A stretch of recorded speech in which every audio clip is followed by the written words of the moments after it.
were cast out of heaven because they lost the battle.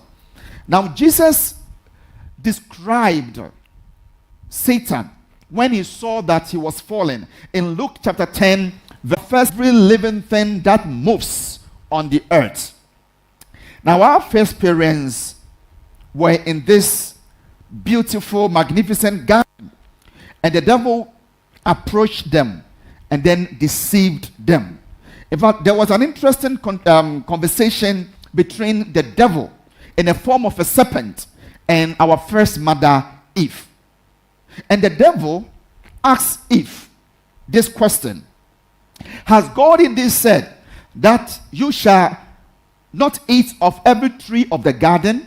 Prior to this, God had told them that they could have unrestricted access to every fruit of the garden except the tree of the knowledge of good and evil. And so here we find the devil questioning God and asking the woman that, has God indeed said you shall not eat of every tree of the garden? Now listen carefully to the response from our first mother, Eve. This is what she said in Genesis chapter 3 verses 2 and 3.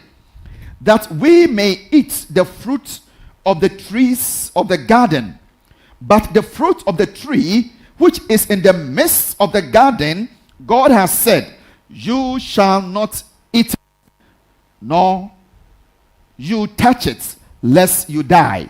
And so the devil deceptively went ahead with another question and said, and the serpent said to the woman, oh, you will not surely die. You will not surely die.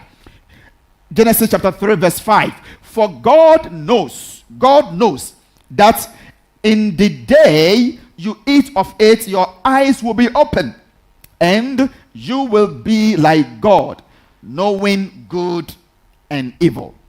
And so he succeeded in deceiving our first mother, and then she ate of the fruit, and then she also gave the fruit to the husband, and he also ate, and both of them rebelled against God.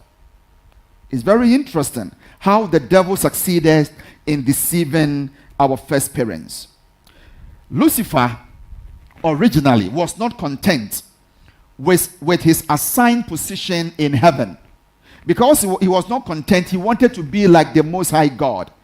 And in the same manner, he was able to influence Eve not to be content with her position. Now notice carefully what she said, what he said, what the devil said.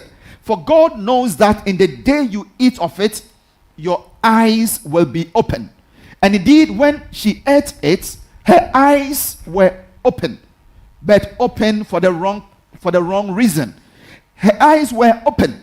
And notice again what the devil said, and that you will be like God, knowing good and evil. What does this tell us?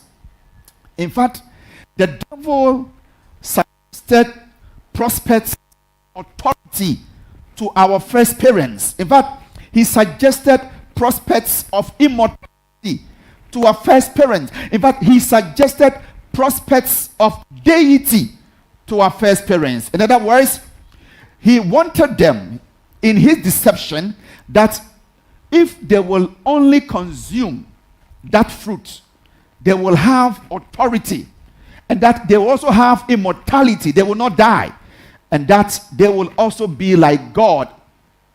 And that is exactly what today he is still deceiving many people. He is still deceiving many men and women, and then deceiving them to understand or to assume that they have unrestricted authority, and that they will not die, and that they can be like God. But we have our station in life.